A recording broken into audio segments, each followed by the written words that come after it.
Bom dia, pessoal do nono ano, sejam todos bem-vindos e bem-vindas para mais uma aula de geografia. Hoje que a gente vai estar, dando continuidade ao nosso conteúdo anterior, onde a gente estava trabalhando sobre a regionalização da Europa, certo?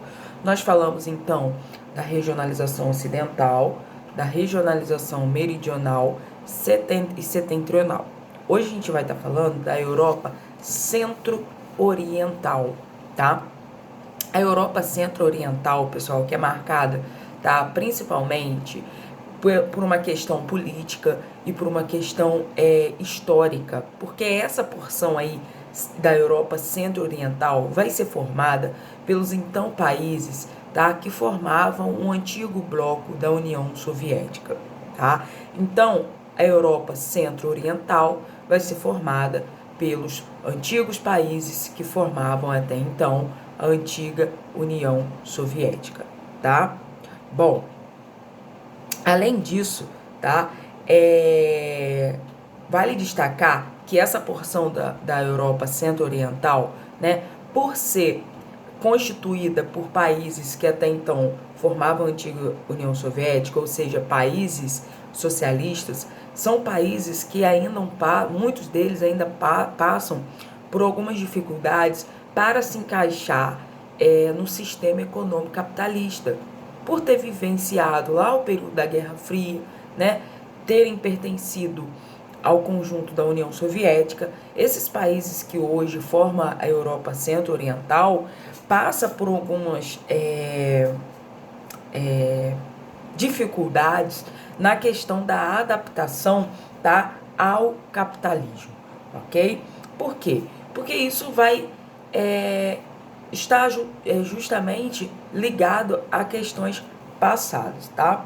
Bom, parte da economia dos países que formam a Europa centro-oriental vai ser baseado numa economia no setor industrial, tá? Principalmente na questão de base, na indústria de base, de mineral, tá? Principalmente a Rússia, a República Tcheca, a Ucrânia, tá?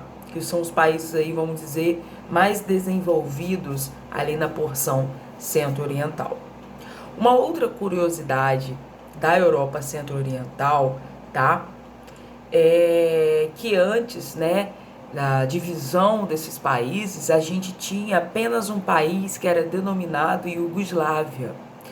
Quais eram os países que formavam a Iugoslávia? Bósnia e Herzegovina, Croácia, Montenegro, República da Macedônia, Sérvia, Eslovênia e Kosovo.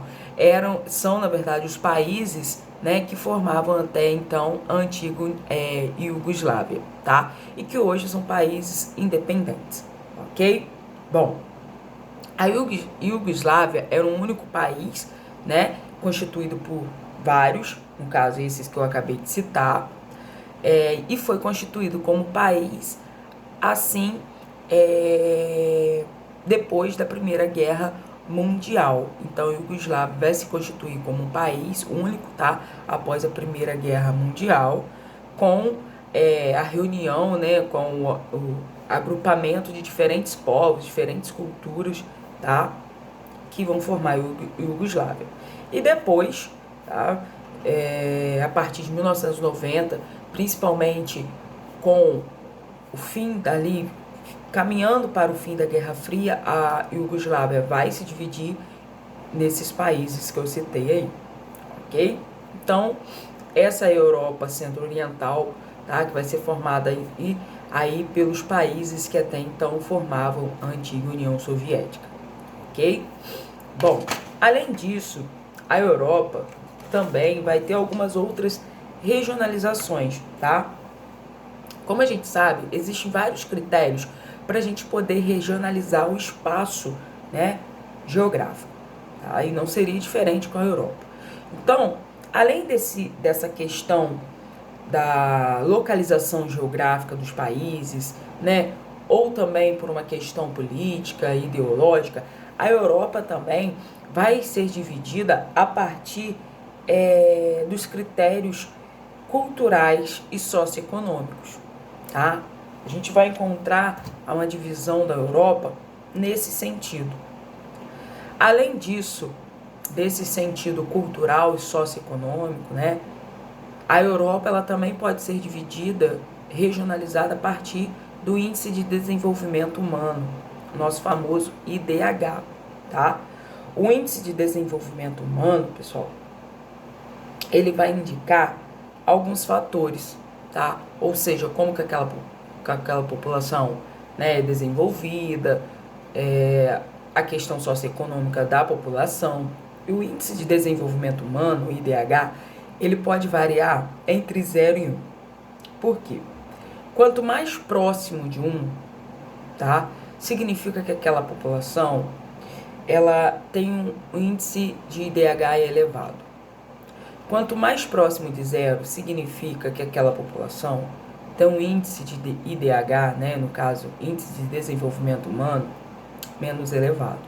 Então, quanto mais próximo de 1, elevado. Quanto mais próximo de 0, menos elevado. Então, a Europa, além de passar pela regionalização que nós vimos, né, em Europa Ocidental, Europa Meridional, Europa Setentrional e Europa Centro-Oriental, essas 4 regionalizações, a Europa também pode ser regionalizada a partir de aspectos culturais e também socioeconômicos, ok? Esse aspecto socioeconômico vai estar ligado a essa questão do IDH, tá? Bom, na página 64, a gente tem um mapa, tá?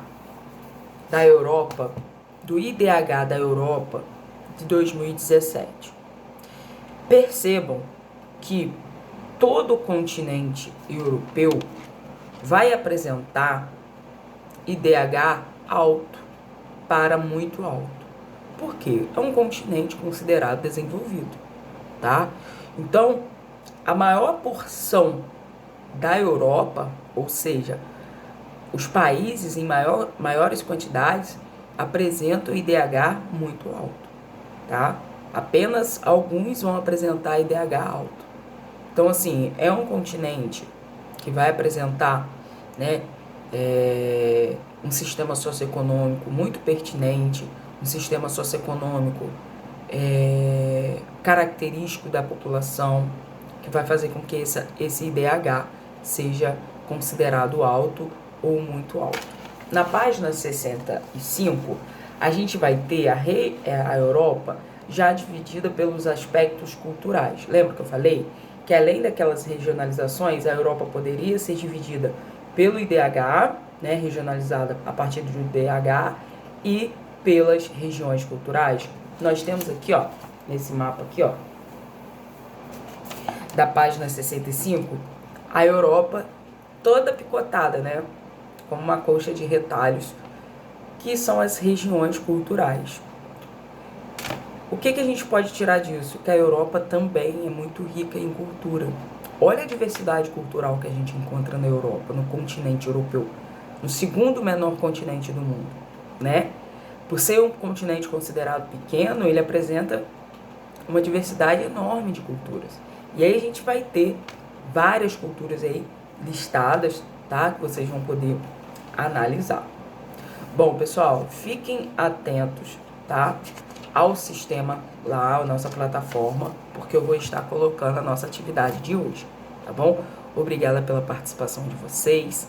Tenham uma ótima quinta-feira e até a nossa próxima aula. Beijão, cuidem-se.